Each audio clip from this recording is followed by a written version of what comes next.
Greetings, my fellow freedom lovers, sovereign thinkers. L3's newest podcast. My name is Craig, transmitting from the beautiful swampy mangroves of South Florida. And today's date is Friday, May 17th, 2019. Yeah, it's a little bit quiet right now. I'm getting too many glitches. It's like my multiple times is getting me a little bit annoyed, but I'm trying to stay focused here. I want to be just addressing one area.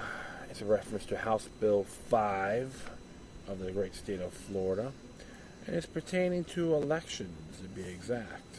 So I'm going to be talking about this. Try not to bone drag. So let's just start off here. Oh, hold on. This is entitled from FloridaPolitics.com. Ron DeSantis must veto HB 5 by Peter Schorsch.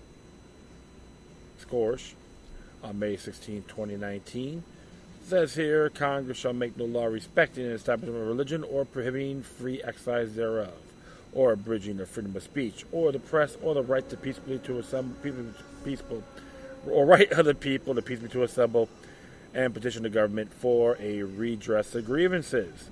That's the First Amendment of the U.S. Constitution.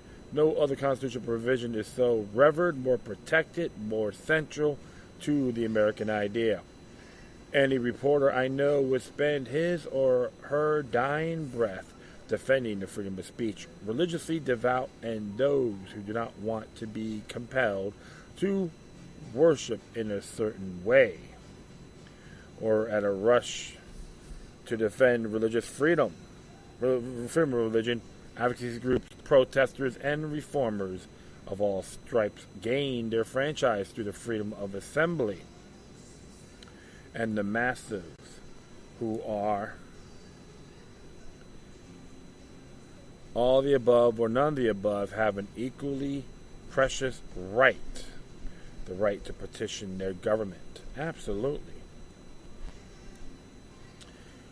Those freedoms are so precious and so central to those who we are as people that the first thing our founders thought of when drafting the Bill of Rights was that government should never, ever abridge them. Without these freedoms, we simply aren't free. Republicans in the Florida legislature must have been asleep during that part of history class. Those who are lawyers must have been hung over from a frat party the night before to attend constitutional law class the day this important subject and what it means, not only in law but in the spirit of a nation, was discussed. Because every one of them voted for a bill that would make those who wrote the First Amendment puke in an equally bile-churning move.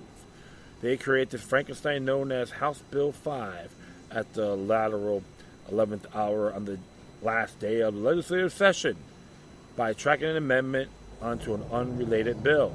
Given our founders' suspicion of powers in the hands of government, do you believe in their wildest dreams that they ever intend that in order to citizens to petition their government, they would have to first secure petition forms from that government?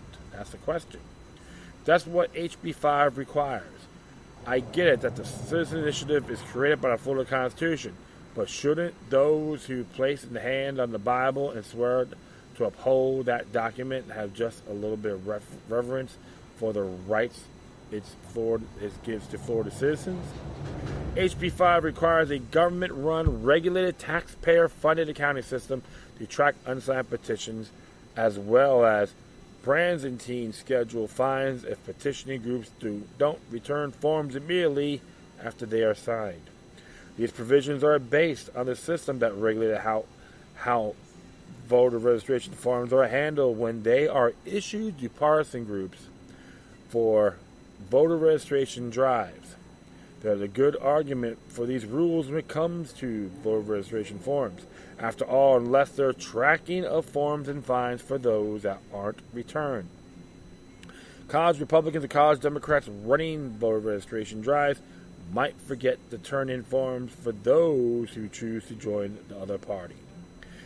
That concern is non-existent when it comes to constitutional amendment petition forms.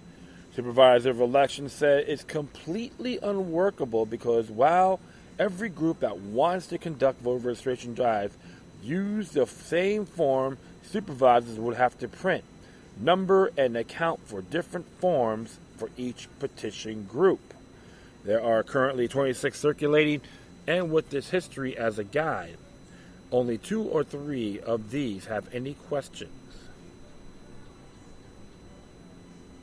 Sorry about that. Or serious chance of making the ballot. This makes turning supervisor election offices into print shops even more ridiculous. How stunning, right? For a citizen initiative to get to the ballot, the local supervisors of elections must individually verify every signature until a drive reaches 766,200 valid signatures. Those who run these campaigns usually aim to gather around 1.1 million signatures to reach this threshold.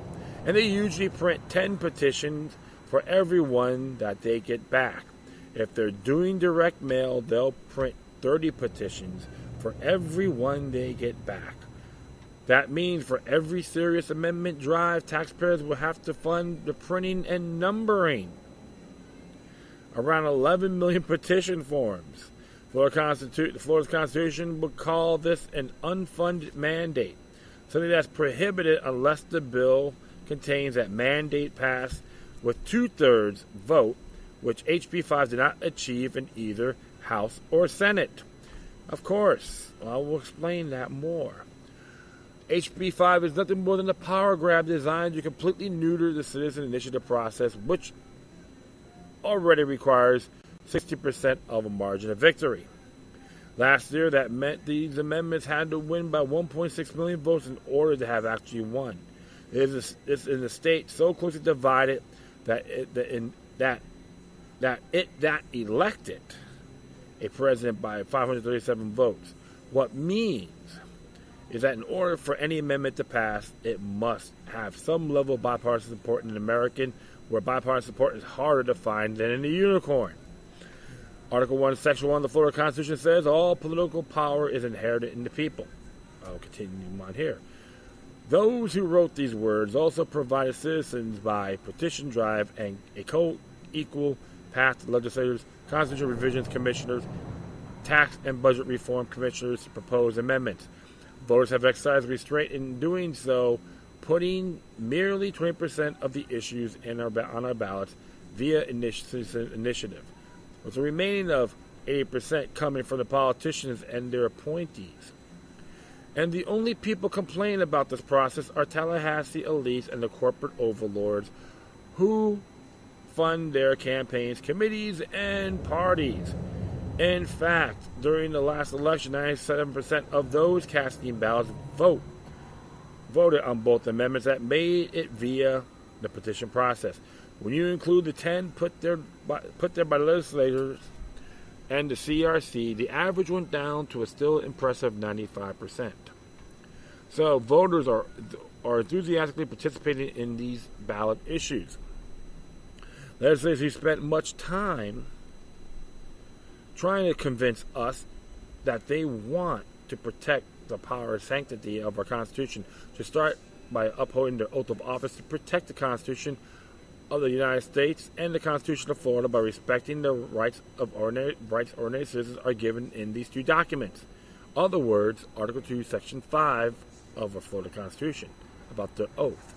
Meanwhile, Governor DeSantis, who expressed a concern about the initiative process, is undoubtedly facing numerous pressure to sign HB 5 from those who support it.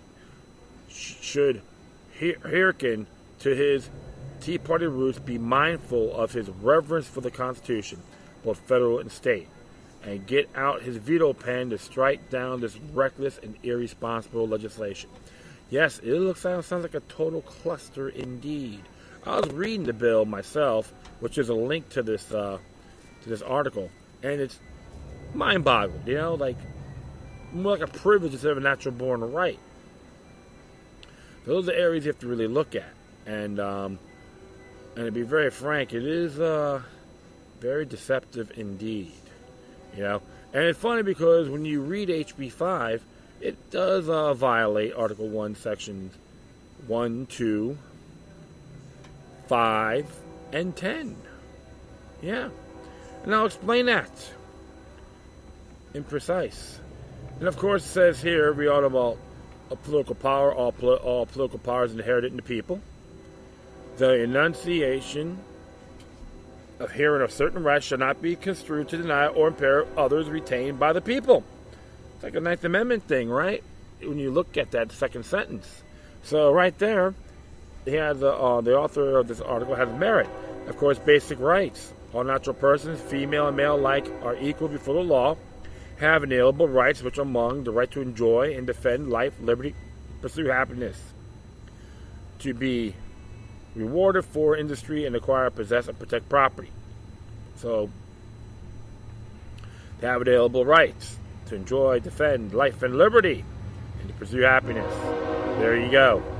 And we hit number 5. The people shall have the right to peacefully assemble, to instruct their representatives, and to petition for redress of grievances. So how does HB 5 supersede this particular law? It doesn't. It's a right. And HB 5 makes it into a privilege, financially, technically speaking. Okay, so right there is another one that's considered invalid. And we can hit number 10 of Article 1. No bill prohibited laws, no bill of attainder, ex post facto law, or law impairing the obligation of contract shall be passed. Checkmate, tic-tac-toe, plus. Sorry to hear about that, folks. The clowns that voted for this bill. You breached your oath of office once again, the ones that support it.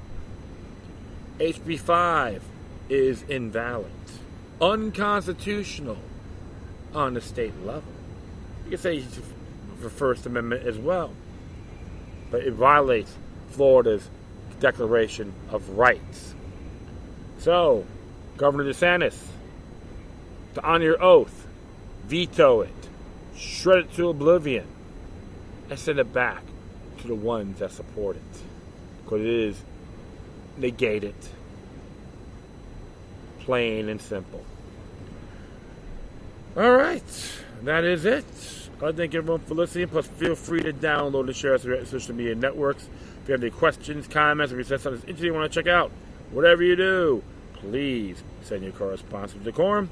Furthermore, I will leave the footnote with the information on my Spreaker page, okay?